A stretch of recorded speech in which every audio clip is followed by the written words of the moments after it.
In this clip, we're going to talk about the proper way to remove and replace an electronic cooling fan. In this step, we're going to talk about the proper service procedure for unhooking the electronics of our primary and secondary cooling fans from the cooling fan assembly.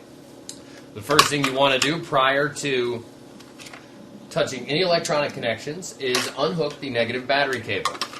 Anytime you service the electronics on a vehicle, you're going to want to unhook that. What that'll do is deaden any of the exposed positive wires. Take my 13 millimeter socket and undo the bolt on the negative battery terminal.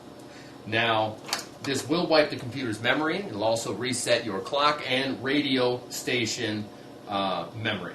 So if you want to remember your radio stations and you don't think you will, it's a good idea before you unhook this to turn the ignition on, check your preset radio stations, and write them down.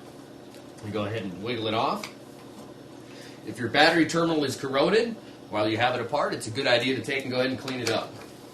Once you have the terminal off, you can take a small pick or screwdriver or pliers, depress the locking tabs, and unhook the electronics.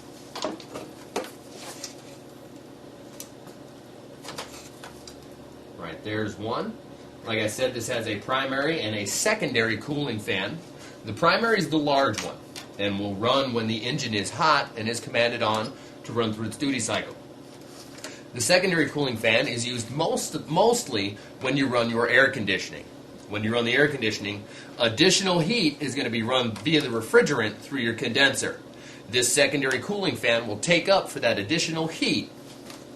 Go ahead and depress the locking tab on this one and unhook it.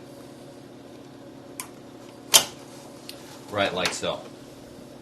That is the proper service procedure for unhooking the electronics on your electronic cooling fan.